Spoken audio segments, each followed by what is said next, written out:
Hello बच्चों, तो जैसे आपको पता है कि आपका जेईई एडवांस का पेपर 17 मई 2026 को होने वाला है। बच्चों, आपको मैथ में क्या इंपॉर्टेंट टॉपिक्स पढ़ के जाना है, क्या नहीं पढ़ के जाना है, क्योंकि जेईई एडवांस के लिए सिलेक्टिव होना जरूरी है।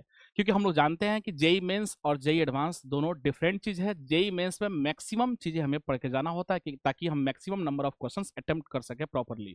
लेकिन जेईई एडवांस की बात करें तो जेईई एडवांस में आपको बहुत सेलेक्टिव होकर जाना पड़ता है, क्योंकि आप सारे चैप्टर्स के क्वेश्चंस को अटेम्प्ट नहीं कर सकते। आपको इसमें सिलेक्टिव चैप्टर्स को अटेम्प्ट करना है, क्योंकि इसमें अगर आप 40% अगर मार्क्स लाते हैं तो आपका सिलेक्शन फिक्स है, तय है। ठीक है, तो आपको कुछ इंपॉर्टेंट चैप्टर्स मैं यहाँ पे बताऊंगा, रिकमेंड करूंगा जिसको आपको पढ़ के जाना है। तो आप देखिएगा, मैं लेकिन इससे ये टॉपिक मैं बताने से पहले कौन कौन सा चैप्टर इंपॉर्टेंट है इसको बताने से पहले मैं ये बताने वाला हूं कि इस बार जो है जो पेपर बना रहा है वो आईआईटी रुड़की बना रहा है। और अगर आईआईटी रुड़की का अगर आप हिस्ट्री देखें, यानी जो इससे पहले आईआईटी रुड़की जो पेपर बनाया है 2008 में एंड 2019 में, यानी 2008 और 2019 में जेईई एडवांस का जो पेपर बनाया है आईआईटी रुड़की, अगर आप उसको एनालिसिस करेंगे तो आप ये पाएंगे, आपको ये नोटिस में आएगा कि जो पेपर है वो मॉडरेट टू क्या है, टफ है। क्या कैसा पेपर है? मॉडरेट टू टफ लेवल का पेपर बनाया है। ठीक है, यानी जो आईआईटी रुड़की का जो रास्ता है वो सीधा है, फिक्स है कि ना बहुत इजी है और ना बहुत टफ करने वाला है, यानी मॉडरेट टू टफ होने वाला है पेपर। ये चीज आपको पहले से इस तरीके से आपको माइंड सेट करके जाना है कि पेपर जो आने वाला है वो मॉडरेट टू टफ, क्योंकि 2008 में भी और 2019 में भी ये पेपर बनाए थे ऐसे ही, और आईआईटी रुड़की हमेशा पेपर ऐसे ही बनाता है। ठीक है, तो ये चीज पता चल गया कि पेपर बना कौन रहा है। ठीक है, एग्जाम डेट क्या है आपको पहले से पता होगा कि एग्जाम डेट आपका होने वाला है किस दिन, 17 मई को। मैं पहले ही बोल दिया कि 17 मई को एग्जाम आपका होने वाला है। ठीक है, मोड ऑफ एग्जाम क्या है? कंप्यूटर बेस्ड होने वाला है, ये पता है। और ड्यूरेशन ऑफ ईच पेपर, हर एक पेपर 2 पेपर होने वाला है। पहला पेपर जो है 3 घंटे का और दूसरा पेपर जो है 3 घंटे का होने वाला है, यानी 3 आवर्स जो है पेपर होगा आपका। पेपर 1 का जो टाइमिंग होता है बच्चों, आपको पता है कि पेपर 1 का जो टाइमिंग होने वाला है वो होगा 9 to 12, और इसी तरीके से पेपर 2 का जो टाइमिंग रहेगा वो रहेगा 2:30 to 5:30। ठीक है, अब मैं इसके बारे में बताऊंगा सारी चीजें। ठीक है, टोटल नंबर ऑफ क्वेश्चंस जो है, अगर मैथ की बात करें तो ओवरऑल जो टोटल मार्क्स आते हैं वो कितने मार्क्स के आएंगे? पेपर 360 का है, फिजिक्स केमिस्ट्री एंड मैथ्स मिलके 360 मार्क्स के आते हैं। यानी अगर ईच पेपर आप ध्यान से देखें, यानी मैथ्स अगर बात करें कि मैथ्स टोटल नंबर मतलब टोटल मार्क्स कितने आएगा, तो मार्क्स अप्रॉक्स होगा 120। ठीक है, 120 मार्क्स का पेपर आने वाला है, आपको ये सब बात पता होगा। ठीक है, टोटल नंबर ऑफ क्वेश्चंस कितने आते हैं? तो पेपर 1 में 17 क्वेश्चन आते हैं पेपर 1 में। ठीक है, और पेपर 2 की अगर बात करें तो पेपर 2 में भी 17 क्वेश्चन आते हैं, यानी टोटल जो क्वेश्चंस बनते हैं वो कितना बनता है? 17 इधर पेपर 1 में और 17 पेपर 2 में बनता है, यानी 34 क्वेश्चंस मैथ से आने वाला है। और इसका पैटर्न क्या होने वाला है, ये सारी चीजें भी हम लोग पेपर स्ट्रेटजी में यहाँ पे जानने वाले हैं। हाई वेटेज तो बताऊंगा ही, साथ साथ में आपको ये भी जानना जरूरी है। ठीक है, अब यहाँ पे ना मैं कुछ और चीजें बताने वाला हूँ। जैसे एक और चीज आप नोटिस करें कि लास्ट 10 ईयर्स का अगर पेपर आप ध्यान से देखें, 10 ईयर्स का पेपर अगर आप एनालिसिस करेंगे जेईई एडवांस का पेपर, तो आपको ये पता चलेगा कि जो पेपर है वो टोटल जो है ना 3 सेक्शन में डिवाइड है। ठीक है, मॉडरेट, टफ और इजी। यानी अगर इजी देखें अगर क्वेश्चंस, यानी जेईई एडवांस में जो पेपर इजी आता है वो 27% क्वेश्चंस जो है ना वो बहुत इजी आता है, एकदम लल्लू लेवल का क्वेश्चंस आता है, वो आप फॉर्मूला बेस आता है, डायरेक्टली आप आराम से इजीली उसको कर पाएंगे। अगर बात करें कि मॉडरेट लेवल कैसा था, थोड़ा मॉडरेट जो है ज्यादा आता है। ठीक है ना, मॉडरेट लेवल का जो क्वेश्चंस बनते हैं एडवांस में वो अराउंड 42% जो क्वेश्चंस है ना वो मॉडरेट लेवल के आते हैं। ठीक है, और अगर बात करें कि टफ लेवल, तो टफ लेवल का जो क्वेश्चन आता है वो आता है अराउंड 31%। लेकिन ये ध्यान रखिए कि टफ लेवल 31% बहुत होता है, लेकिन आपको यहाँ पे बिल्कुल चिंता करने की जरूरत नहीं है। बच्चे बहुत कंफ्यूजन में होते हैं कि भाई पेपर कैसा होगा, किस तरीके से आता है, कितना हमें अटेम्प्ट करना होता है। यहाँ पे आपको जेईई एडवांस से बहुत सिलेक्टिव होना जरूरी है, क्योंकि पेपर आपको सारे क्वेश्चन अटेम्प्ट नहीं करना होता है। आपको उस क्वेश्चन पे अटैक करना, उस क्वेश्चन को पहले करना जो आप इजीली कर पाते हैं। ठीक है, उसको, और क्योंकि यहाँ पे मैक्सिमम नंबर ऑफ चैप्टर्स अपन पढ़ के भी नहीं जाते हैं, पहले से सेलेक्टिव होते हैं कि भाई हाई वेटेज टॉपिक्स जो है हम लोग यहाँ पे पढ़ के जाने वाले हैं। तो आप देखिए, अगर ये इजी अगर पोर्शन देख रहे हैं तो 27% जो है ना पेपर में जेई एडवांस में वो 27% पेपर इजी होता है, क्वेश्चंस इजी आते हैं। इसका मतलब ये है कि 27% बहुत कम नहीं होता है, बहुत ज्यादा होता है। अगर आप ध्यान से देखें तो 27% अराउंड मार्क्स जो बनता है वो लगभग लगभग 97 मार्क्स बनता है, 97 मार्क्स बनता है, ठीक है।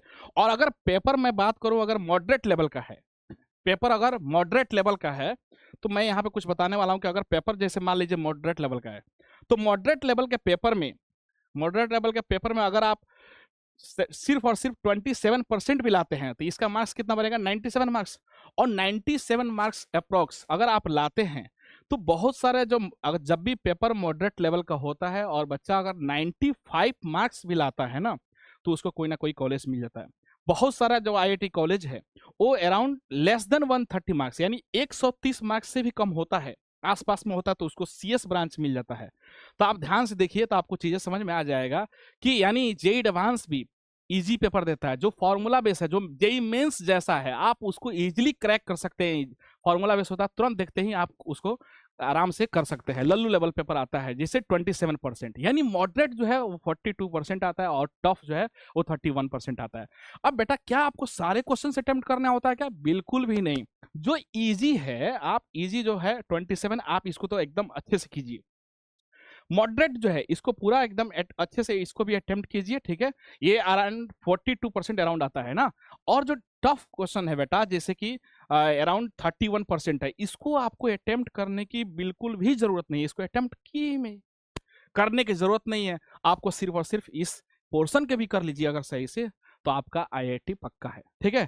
तो ये मॉडरेट लेवल और ये वाला चीज आपको फिक्स करना। अब इसमें कुछ बातें ध्यान रखना बेटा, जैसे मैथ्स में क्वेश्चंस पर पेपर, हर पेपर में यानी पेपर 1 में और पेपर 2 में कितना आएगा बताओ आप। पेपर 1 में अगर आप ध्यान से देखो तो 17 क्वेश्चंस आते हैं, 17 क्वेश्चंस आते हैं। और इसी तरीके से पेपर 2 की बात करें बेटा, तो पेपर 2 में भी 17 क्वेश्चंस आते हैं। अब ये पैटर्न कैसा होता है, क्या चीजों को ध्यान रखना होता है, उसको भी मैं यहाँ पे आपके सामने डिस्कस करने वाला हूँ, ठीक है। अब मार्क्स पर पेपर क्या होगा, पहला पेपर अगर 1 होगा, पेपर 1 बताइए इसमें मार्क्स कितना बनेगा, अराउंड कितना हो जाएगा 60 इधर, ठीक है। और इधर से कितना आ जाएगा पेपर 1 में, और पेपर 2 में भी अराउंड क्या बनेगा आपको 60 बनेगा। यानी टोटल जो बनेगा ना वो कितना बनेगा पेपर 2 में 60 मार्क्स इधर और 60 मार्क्स इधर, यानी टोटल आउट ऑफ 360 मैथ्स कितना हो जाएगा 120, फिजिक्स 120 और केमिस्ट्री 120 हो जाएगा। यानी पेपर 1 60 मार्क्स का और पेपर 2 भी 60 मार्क्स का मैथ्स होने वाला है। अब इसमें कौन सा पोर्शन को आपको जल्दी से अटैक करना है, उस पोर्शन पे जल्दी से आपको क्वेश्चंस को सॉल्व करने की कोशिश करना, वो चीज मैं बताऊंगा। लेकिन इसका स्ट्रेटेजी क्या है, कुछ चीजें आपको ध्यान रखना है। जैसे कि सेक्शन 1 कैसा पेपर आने वाला है, सेक्शन 1 देखिएगा बेटा, तो सेक्शन 1 में अगर ध्यान से देखिए तो सिंगल करेक्ट एमसीक्यू है ना। और इसका जो नंबर ऑफ क्वेश्चंस कितना आएगा, इसमें 4 क्वेश्चंस आएगा सिंगल करेक्ट एमसीक्यू में, तो टोटल मार्क्स कितना बनेगा 3। यानी जो है ना, अगर ध्यान से देखिए तो +3 मिलता है आपको। सिंगल करेक्ट अगर आप करते हैं सही तो +3 मिलेगा, और अगर गलत करेंगे आप तो -1 मिलेगा। अगर रॉन्ग आंसर है आपका तो -1 मिलेगा। इसी तरीके से मल्टी करेक्ट एमसीक्यू है ना, यानी मोर देन 1 ऑप्शन वाला, अगर यहाँ पे आप सही करते हैं तो +4 मिलेगा, और अगर आप गलत करेंगे तो -2 मिलेगा। ध्यान रखिएगा -2 मिलेगा। लेकिन इसमें एक फायदा है, पार्शियल मार्किंग भी आपको मिलता है। यानी अगर आप मान लीजिए 4 ऑप्शन सही है और अगर आप उसमें से 3 सही कर दिए, तो आउट ऑफ 4 आप 3 सही किए हैं, इसका मतलब आपको मार्क्स कितना मिलेगा 3 मिलेगा। तो पार्शियल मार्किंग भी मिलता है, 1 से लेके 3 मार्क्स तक मिल जाता है आपको पार्शियल मार्किंग। तो आपको निश्चिंत होने की जरूरत है। लेकिन मेरा सजेशन ये रहेगा कि इसको हमेशा आप लास्ट में अटेम्प्ट कीजिए एमसीक्यू को, ठीक है। और न्यूमेरिकल टाइप, इंटीजर टाइप जो होता है, इसमें देखिए टोटल नंबर ऑफ क्वेश्चंस कितना आएगा, 6 आता है इधर से, तो ये कितना हो जाएगा 6 × 4 यानी 4 मार्क्स का होगा। अगर एक सही करेंगे तो 4 आएगा, और अगर गलत करेंगे तो पेपर 1 में याद रखिएगा, पेपर 1 में ये आएगा आपको नेगेटिव मार्किंग होगा, ठीक है, -1 का। लेकिन पेपर 2 में नो नेगेटिव मार्किंग नहीं होता है पेपर 2 में, ठीक है, ये ध्यान रखना है। पैराग्राफ में सेम एज इट इज, यहाँ पे भी अगर आप सही करते हैं पैराग्राफ में तो +3 मिलेगा, और अगर एक रॉन्ग क्वेश्चन करने पे क्या आएगा -1 मिलेगा।